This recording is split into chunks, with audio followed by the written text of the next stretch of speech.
Aya namwe mu mashusho tugiye kubereka y'ingabo za Afurika y'Epfo ubwo zari zigeze ku kibuga cy'indege cy'i Kanombe ziturutse muri Repubulika Iharanira Demokarasi ya Kongo, aho zavuye ziherekejwe na M23 ikazigeza ku mupaka uhuza u Rwanda na Kongo, zikambuka zikajya i Kigali. Bikaba rero byabaye mu ijoro nk'uko mwagiye mubibona ku mashusho twabafatiye umunsi.com, akaba ari nayo kuri YouTube yacu Umunsi TV. Tugiye kubereka amashusho zigeze ku kibuga cy'indege cya Kigali, uko byari bimeze ubwo zahageraga zigiye kwambutswa nyuma yo gutsindwa na M23, bamwe bakakomerekera. Rero hakaba hari amakuru n'ubundi avuga ko hatashye inkomere ndetse n'abatwite, abandi nabo bakazaza inyuma mu minsi izaza nabo batashye. Hatashye rero abagera kuri 300 baturutse muri Repubulika Iharanira Demokarasi ya Kongo, bari bafungiye i Goma, bari aho M23 yafashe. Batambutse banyuze mu Rwanda ku bwumvikane bw'u Rwanda na Afurika y'Epfo ndetse n'umutwe wa M23 wemeye.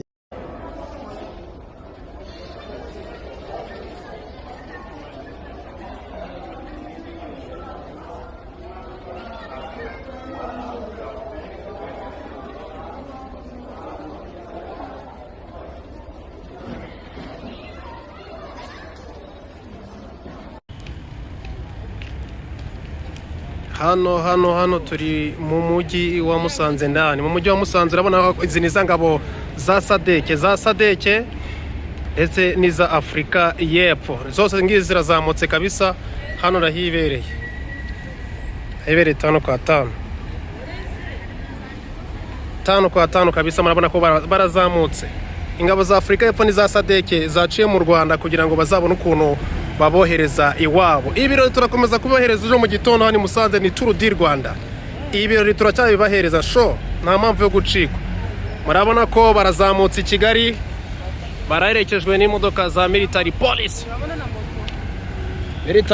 kabisa, urazibona 5 kwa 5 kabisa. No mujyi wa Musanze urabona ko baherekejwe,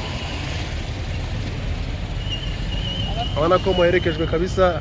Zimaze guhita, urabona ubu ngubu masaha make ziraza kuba zigeze i Kigali. Ubu ngubu turi 2:32, 4:10 ziraba zageze i Kigali. Nabonye rero abasirikari ba Afurika y'Epfo ndetse n'izindi ngabo za Sadeke nyuma yo kwambukira ku mupaka wa Grand Barriere uhuza u Rwanda na Repubulika Iharanira Demokarasi ya Kongo. Ubu ngubu barazamutse aho bazahurira ku kibuga cy'indege mpuzamahanga cya Kanombe. So nari Rugirishema Ali Kevin hano mu mujyi wa Musanze, 5 kwa 5 turi kumwe. Bye bye.